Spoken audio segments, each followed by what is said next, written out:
Assalamualaikum warahmatullahi wabarakatuh. Halo YouTube. Hari ini saya akan membicarakan permasalahan umum yang sering kita alami ya. Atau siapapun yang saya yakin sering mengalami ini, yaitu cerita telur Columbus ya. Suatu cerita yang tidak menghargai keilmuan orang lain atau tidak menghargai jasa orang lain, dan itu tidak beretika, menurut saya tidak bermoral.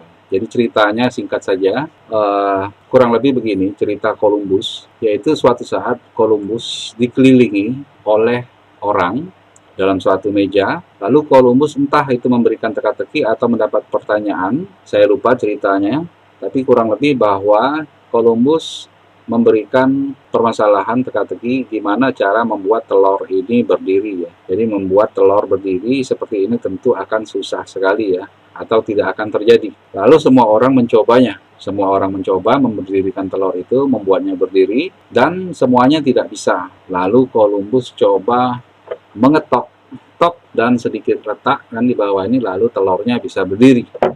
Semua orang pun berkata bahwa itu kalau begitu saya bisa, kalau begini saya bisa. Nah, itulah cerita telur Columbus, tidak menghargai ilmu orang lain. Contohnya dulu kita pernah dimintai cara olah tembaga ya, cara mengolah tembaga. Jadi customer kami itu minta olah tembaga, raw material, gimana caranya ini menguntungkan lah kurang lebih ya. Bisa diolah tembaganya, diekstrak, lalu menguntungkan, bukan tidak menguntungkan. Artinya kan dia punya masalah ya, artinya dia punya masalah dalam pengolahan tersebut. Lalu kita carilah seperti biasa, kita menganalisa barang kan, lalu kita simpulkan bahannya ini yang diperlukan, kimianya ini, biayanya sekian, pengeluarannya artinya sekian, dan pendapatannya sekian. Setelah itu kita baru negosiasi harga resepnya ya. Dan setelah dia deal dengan resepnya, lalu kita tunjukkan. Kita menerima pembayaran memang duluan, setelah kita tunjukkan dan memang sesuai dengan harapannya, karena kita sudah hitung kan kimianya sekian segala macam, dan dia mulai ngomong seperti telur Columbus. Oh, kalau begitu saya pernah. Lah, kok nggak untung gitu loh, kok masih minta bantuan, kok masih mencari tahu dengan kita kan.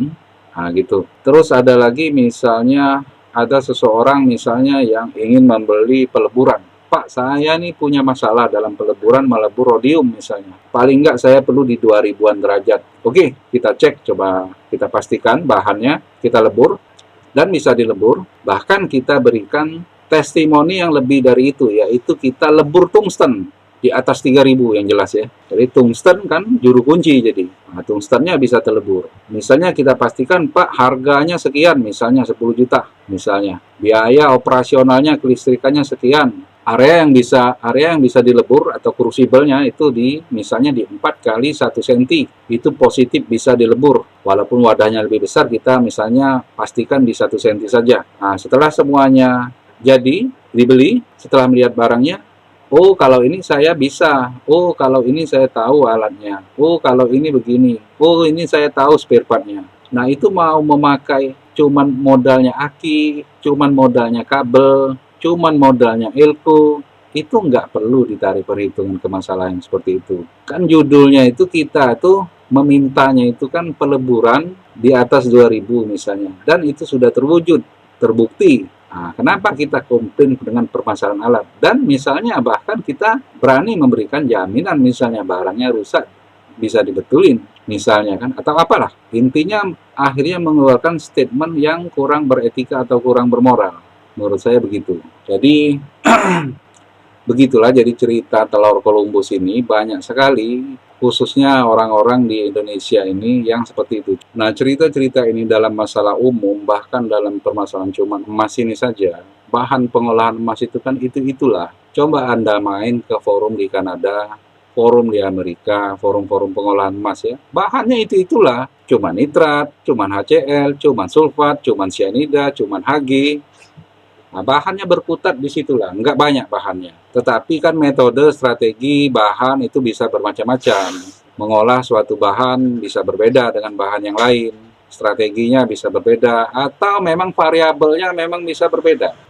Nah, jadi seperti itu yang sering kita alami dalam pengolahan emas ini ya. Nah, banyak sekali kita sadar tidak sadar tidak fair jadinya. Tidak fair, tidak menghargai jasa orang lain. kurang punya etika. Oke, sekian saja dulu. Mohon maaf jika ada kata-kata yang salah. Assalamualaikum warahmatullahi wabarakatuh.